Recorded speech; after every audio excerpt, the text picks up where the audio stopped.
Welcome to Let's Talk Micro. Hello, everyone. Welcome to another episode of Let's Talk Micro. As always, I hope you had a great week.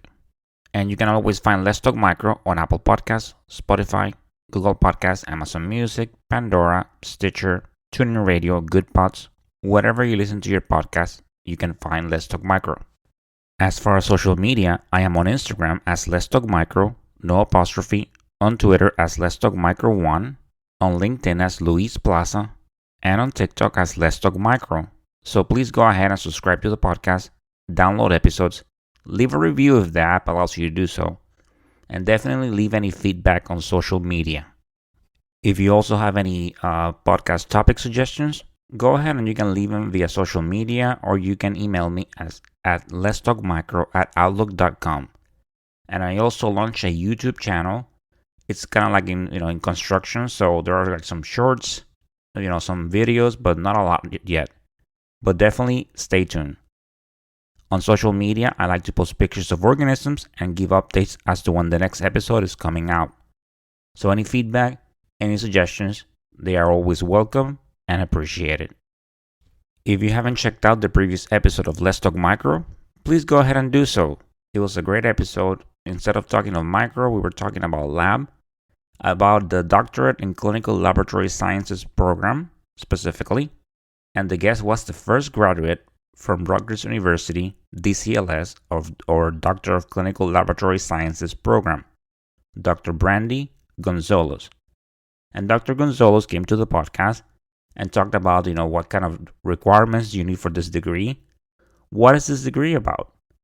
It's a career path. She is a medical lab scientist, and she practiced for many years. She was a manager, and then at some point in her life, she decided to pursue that degree. And she talks about what made her pursue this degree. So she talked about what's the life, a day in the life of a doctor in clinical lab sciences. She mentioned 3 schools, which there are on the show notes, that offer this degree. And overall, can they be directors or not? So definitely this is a career path that you can consider, and if you are considering it, definitely listen to this episode and check out the links on the show notes. And on today's episode, we are going back, we're talking about microbiology again, and this time we are talking about discrepancies, specifically about discrepancies with blood cultures when you're doing, molecular testing. Those of you that work in micro and have had positive blood cultures, so we typically, there are some instruments out there that will perform an ID. You have like PCR instruments. We mentioned the BioFire, the ePlex, the Luminex, and then you get an ID, and you also get some genes, detected, some genes for resistance, like a MEK or CTXM. So in this episode, Dr. Rachael Liesman, she's a director of microbiology at the Medical College of Wisconsin. She joins the podcast and talks about what to do when you have discrepancies, meaning discrepancies between genotypic and phenotypic testing. So you get this ID, you get this gene detected, and then when you do your susceptibilities, it doesn't match. So that's those type of discrepancies. Those of you that work in micro, you're definitely familiar with them. So Dr. Liesman came to the podcast to talk about these discrepancies and also about a lot of other stuff, a lot of information in this podcast. So this is going to be 2 parts because, we talked for a while and there's a lot of information. So she definitely talks about phenotypic and genotypic testing. She talks about MEK gene. She talks about how blood cultures, work and how these molecular systems work, what's detected in them. And, she also offers some basic steps in troubleshooting. And at the same time, she provides examples of discrepancies. All in all, a great episode, very informative, very educational. So on the first part, which is this episode right now, she's going to go over some terms such as, like phenotypic, genotypic, MEK, how the blood cultures work, and also the basic steps in troubleshooting. And then on the next part, which is going to be next week, that's where she's going to talk about the specific examples of discrepancies. So let's go ahead and listen to part one with Dr. Rachael Liesman. So those of us that work in the lab, we have definitely experienced discrepancies in susceptibility testing. So I thought it would be a good idea. I was attending a conference and I saw one of the presenters have a talk about this. And I figured it will be a great idea to bring this to the podcast. So with me today, I have Dr. Rachael Liesman, and she's going to be talking about discrepancies in susceptibility testing. Dr. Liesman, welcome to Let's Talk Micro. Thank you for having me. I'm excited to be here. Definitely my pleasure. So let's go ahead and can you start with a quick introduction to the audience? Yeah, of course. My name is Rachael Liesman. I am currently the medical director of microbiology and molecular diagnostics at the Medical College of Wisconsin up here in Milwaukee, Wisconsin. I've been here a month, so still kind of new. But prior to this, I was the medical director of microbiology and molecular microbiology at the University of Kansas Health System.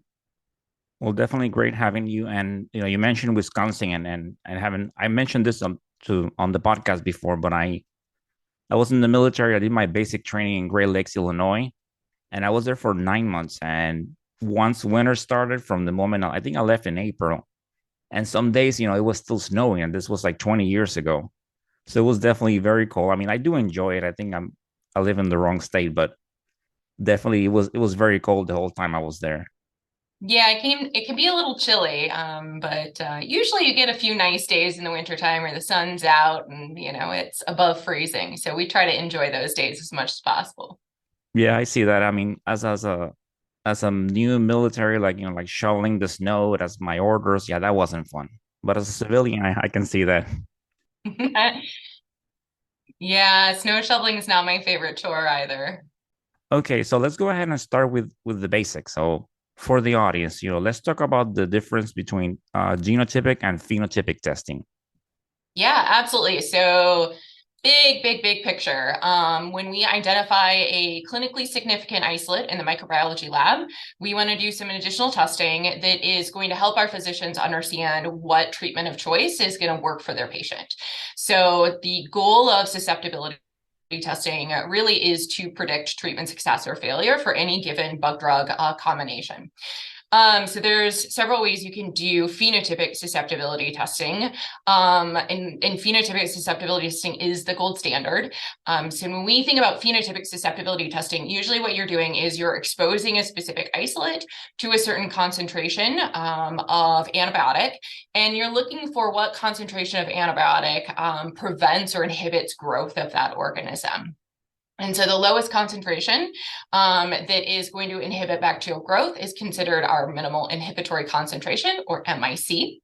Once we've determined our MIC, then we're going to use evidence-based data to apply an interpretation. So that's what we're used to thinking about as susceptible or resistant or intermediate. And those interpretations are meant to provide a prediction about the likelihood of treatment success or failure for any specific organism.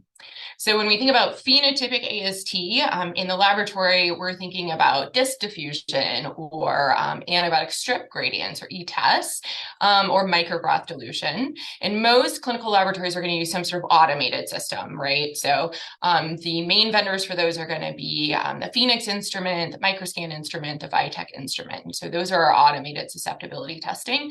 And that's kind of our phenotypic susceptibility. Genotypic susceptibility that we're also going to talk about today is a molecular-based approach. So in that case, what we're doing is we're looking for specific genes that we know confer resistance to certain antimicrobials. And we're usually looking for those genes through some sort of nucleic acid amplification test, or NAT. Our most common NAT is a PCR, so most people are familiar with that. We can do these tests either on a specific bacterial isolate, or more and more frequently, we can do them directly from a patient specimen. And so labs are performing genotypic susceptibility testing sometimes from something like a positive blood culture bottle, or maybe a respiratory specimen, or a joint fluid, or something like that. And I think that what we're seeing is more and more we have an option to bring in genotypic susceptibility testing, and it is usually done alongside that phenotypic susceptibility testing. So we're doing both of them concurrently. Yes, definitely. And those of you of the audience that they're medical lab scientists and work in the lab, you're familiar if you're working on On the positive blood culture bench, you get your bottle, you do your gram stain, and you typically have one of different systems. And I have talked about them a little bit. Some you just run one panel and it will give you from gram negative, gram positive. A lot of your typical, you get your Staph aureus, E. coli, Pseudomonas, and some other systems, you have to use one for gram positive or gram negative. And you were mentioning about the automated systems, and definitely with the way that in the volume that we have in the lab is definitely a good thing that we have them because they help out. I remember I had a guest prior that in her lab at the time, they did a lot of disc diffusion. My thought was, how do they handle the volume? I mean, but she said they have they have team members that are just dedicated to that. They're just reading all day. So I guess, Yeah, and there are automated systems that help with that too, right? So we know there are automated plating systems that can help actually do the plating for that. There are systems that will automatically drop your discs these days. There are actually systems that will automatically read the disc diameter too. And so I think even when you're doing more manual or typically or historically manual based approaches to that, there are still ways to make that automated. But I agree, most of us are doing, the kind of standard big automated systems just because the workload is a bit too much to do the manual approach typically. yeah, and the bigger you are, I mean, I worked in a very large facility, and not too long ago, our multi top went down, and that made for a couple of tough days because then people had to like readjust their thinking, and it was just, yeah, it was we got through it. Yeah, those are tough days. We've done through some of those too, and those are certainly tough and time-consuming days. And that's a team-based, all hands on deck kind of approach in the lab for sure. Definitely agreed. So, in the lab, we're definitely familiar with MRSA or MRSA. Can you talk about the MEK gene and the MEK-C and their relationship to methicillin resistance? Yeah, for sure. Okay, so let's start off a little bit with like the clinical side of this. So we know for Staph aureus, our treatment of choice is going to be a beta-lactam antibiotic. So normally what clinicians are choosing on a Staph aureus ideally is something like nafcillin or some of our other anti-staphylococcal penicillins.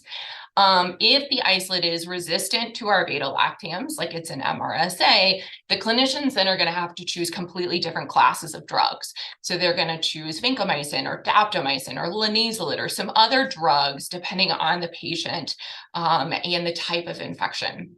And so determining that beta-lactam resistance, MRSA versus MSSA in the clinical lab is one of the most important things we do because we know that there is a mortality and morbidity impact on patients with Staph aureus infections and getting them on the right antibiotic as quickly as possible.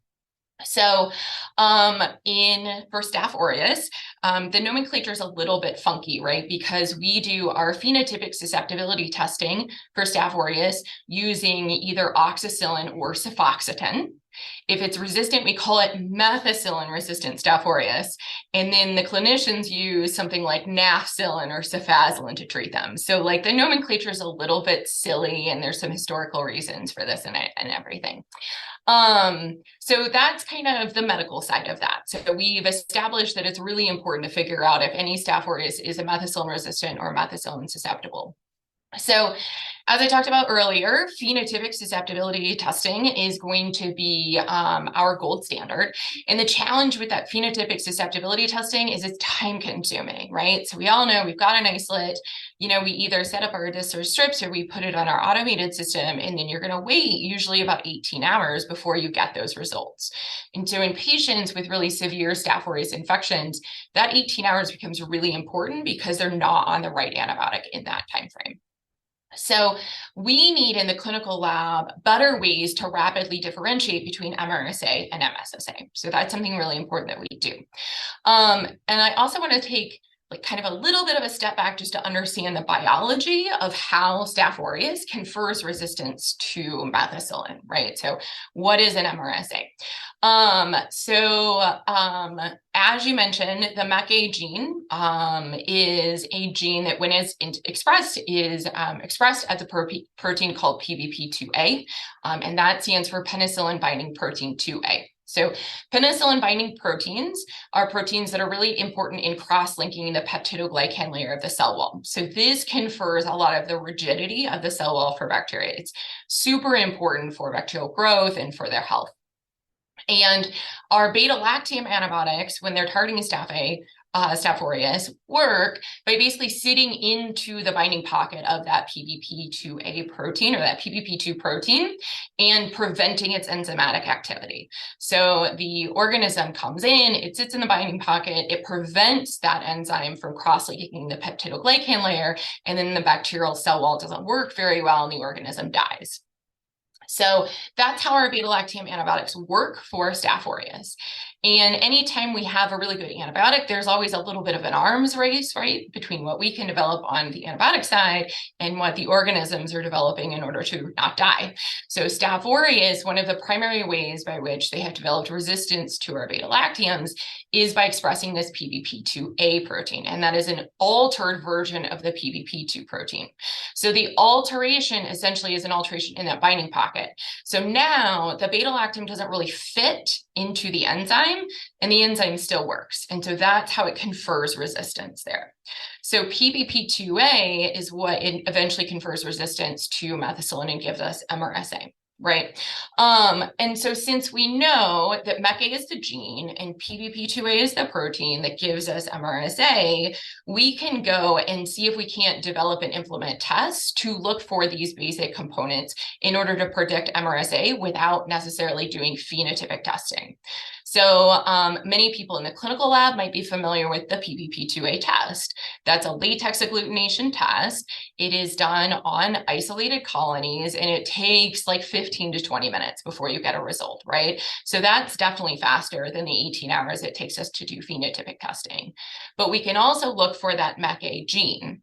And we can look for that MECA gene from colonies, or we can look at it directly from a patient specimen, like a patient blood culture. And again, what we're doing is we're saying, oh, we see MECA, we expect it to be resistant to our beta-lactam antibiotics, and so we're going to call this an MRSA 18 to 24 hours earlier than if we did it only by phenotypic testing. And so that's why sort of how these genotypic approaches and some of our, in the case of MRSA, PBP2A testing really fits into the clinical picture of giving us actionable results as soon as possible. Okay, and and we touch on the blood cultures and molecular testing, and I kind of mentioned, depending some systems, depending, some detect they have different targets in one test. Some have, one for gram positive, one from gram negative. So can you give an overview of molecular testing for blood cultures? Like typically what organisms are detected and genes? Yeah, for sure. So again, if we think about how blood cultures usually work through our system, right? So a patient comes in, they're septic, there's some sort of clinical reason that they think they might have a bloodstream infection. The clinician's going to order blood cultures. We're going to draw those. Those come into the clinical lab and get put on an automated reading instrument. And they sit on there until they flag positive, right? Until you have enough microbial growth for it to flag positive. Usually for most of our typical infections, that is a 24 to 48-hour wait before it's positive. Once it's positive, our techs in the lab pull that bottle off, they do the gram stain, they read that and report that to the clinical teams, and then they do a subculture and incubate that for 18 to 24 hours. After that, we have an identification, and then we're going to set up our susceptibility, and that's going to incubate for another 18 to 24 hours, right? So if you think about that time frame, we are 2 days now out from when the bottle was positive to when we give our clinicians clinically actionable results. And if you back it up even further, we're 3 to 4 days out from when that patient presented and was very, very sick before we've given those clinically actionable results. So blood cultures are this really nice example of an opportunity we have to back up that turnaround time and to try to give some of those important clinically actionable results sooner while we wait for, the full susceptibility and kind of that full workup on the culture. So blood culture identification, that's sometimes called BCID. So these BCID panels have been available now for some time. People are probably familiar with many of the vendors. BioFire BCID is a big one. The Viragene is a big one. And the GenMark ePlex is another one that's probably the newest to market. You had mentioned some of them are gram stain agnostic, right? So the panel has both gram negatives and gram positives. That's how the BioFire is built. The Viragene and ePlex are both, there are separate gram negative and gram positive panels. So you have to read and interpret the gram stain first, and then you set up the appropriate panel. Most of them have on the order of about 15 to 30 targets on them. So they're covering a pretty wide range of organisms. And they're the ones that you typically expect to see in blood culture. So Staph aureus is on there, your Enterococcus faecium and faecalis are on there, all of your Enterobacterales from your gram negatives and Pseudomonas aeruginosa, those are kind of your typical organisms. They will oftentimes call out, some of the panels will call out some of your common contaminants as well, like Staphylococcus epidermidis or some of your Corynebacterium. And that can be helpful to telling clinicians, oh, okay, this is just a blood culture contaminant. This isn't, this positive blood culture is not indicating a bacteremia in my patients. So those are kind of the general bacterial side of the panel. From the genotypic susceptibility side, they all are relatively the same at this point. There's been some updates to some of the panels. And at this point in time, all of the panels have the MEC-A gene and the MEC-C gene. So those are what we're detecting to predict MRSA, methicillin-resistant Staph aureus. They all have the VAN-A and the VAN-B gene as well. So VAN-A-B confer vancomycin resistance in our enterococci. So Enterococcus faecium or faecalis, if you find VAN-A, VAN-B, you can call that a VRE. If you don't find that, that's going to be vanc susceptible. So that's the coverage on the gram-positive side. On the gram-negative side, most of these panels have the CTXM gene. So CTXM is one of the most common ESBL genes that we have in the United States.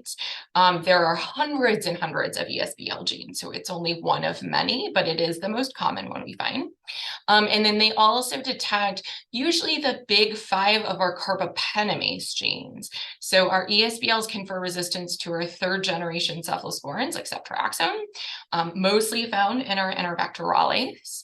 And then our carbapenemase genes confer resistance to our carbapenem class of antibiotics. Most commonly used are going to be ertapenem and meropenem. And so those are going to be, KPC is probably the most common one that we see in the United States. Also NDM, VIM, IMP, and then OXA48-like genes.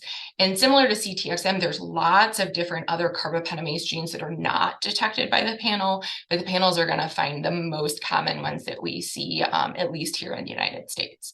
So that's pretty much the coverage at this point in time. Most of the panels have relatively similar coverage. There aren't huge differences between what's covered by each individual vendor at this point. Okay. And as you mentioned, with the typical setup, definitely, and that's something that I always like to tell the audience, and definitely, with micro, it's all about time. It takes time. So it's like you play it and you kind of have to start thinking ahead, because it's something that if you miss something, it costs you a day. So, like sometimes we forget, we label our plate and we don't subculture it, and the next day we find an empty plate or things like that. So we always have to kind of stay ahead a little bit of the game, thinking about, okay, checking that history, or if your drug terminates, maybe while you're setting a panel, set up the reflex if the patient has a history of MDRO. So it's definitely, it's all about time in micro.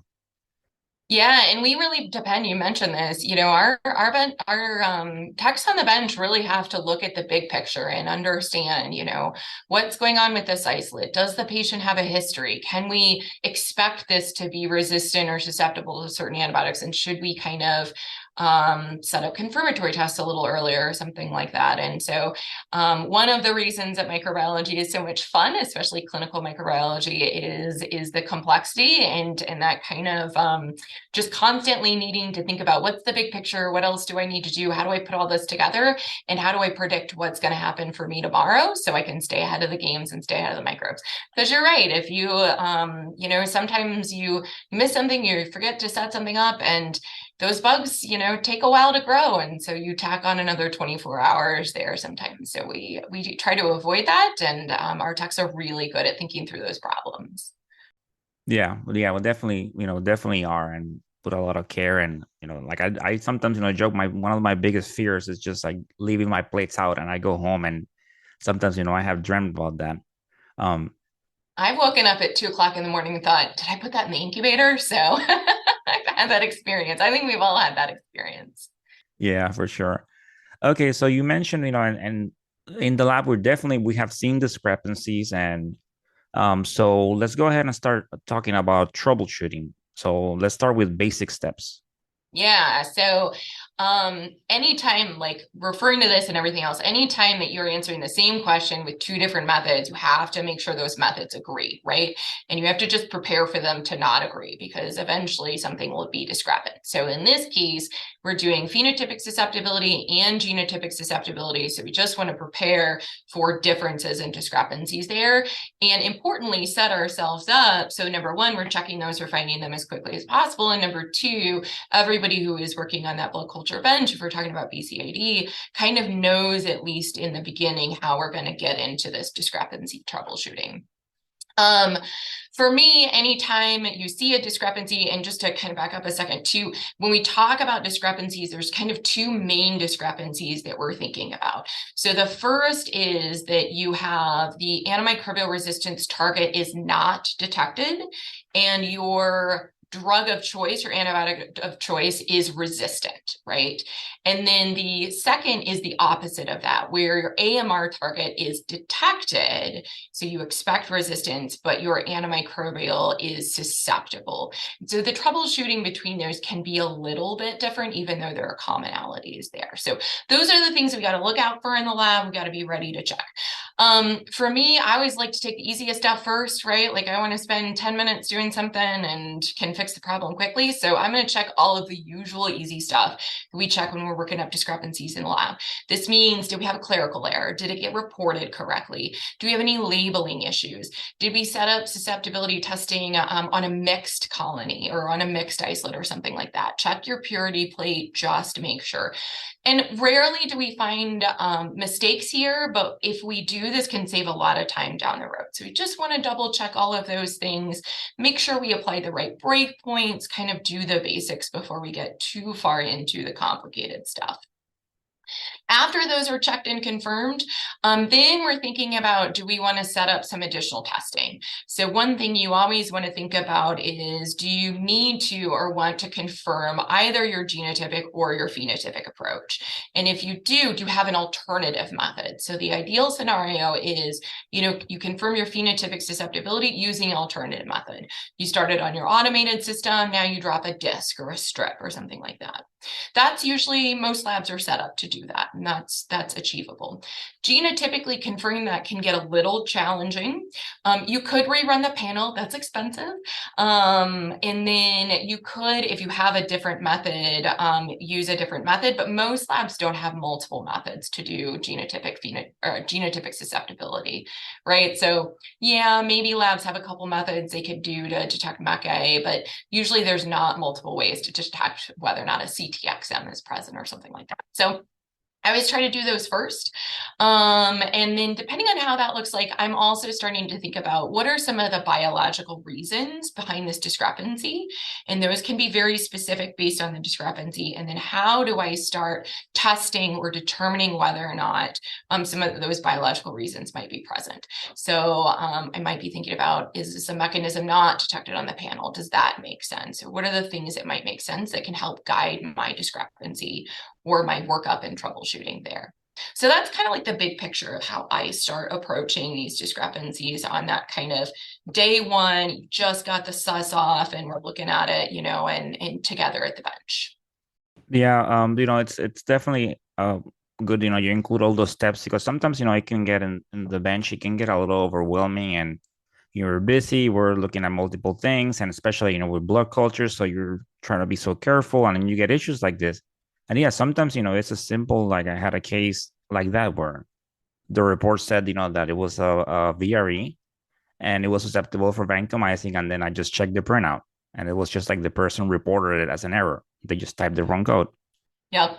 Yeah. And that's that low hanging fruit. And you just want to double check that. People make mistakes. If it's not interface, even if it is interface, things glitch.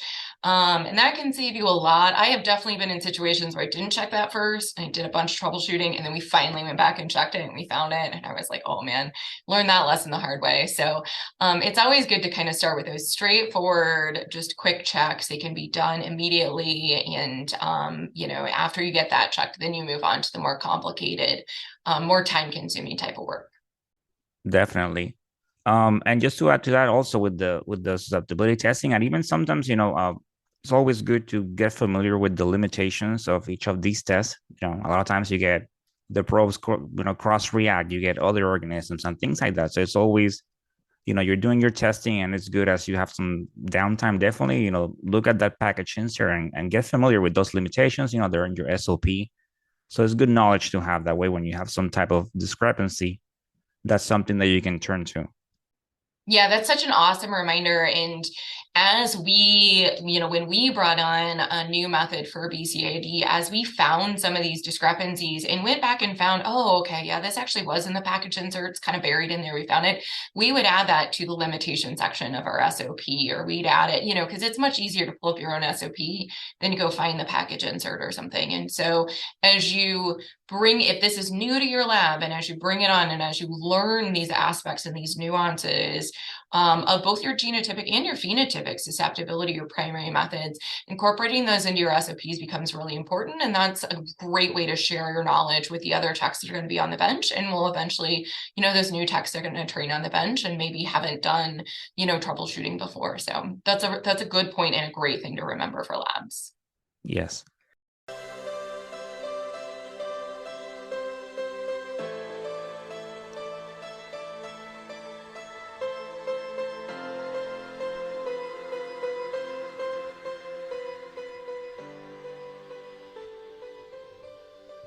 And that, my dear audience, it's the end of part 1 of the Discrepancy series. As always, I hope you enjoyed listening to this episode. I always enjoy sharing this information with you. So continue bringing that passion to what you do. It's so important. And don't forget to tune in next week for part 2 and the conclusion of Discrepancies in Blood Cultures with Dr. Rachael Liesman. As always, thank you for listening. Good things coming your way. Stay motivated, stay safe, and of course, continue talking micro. Until the next time. Bye.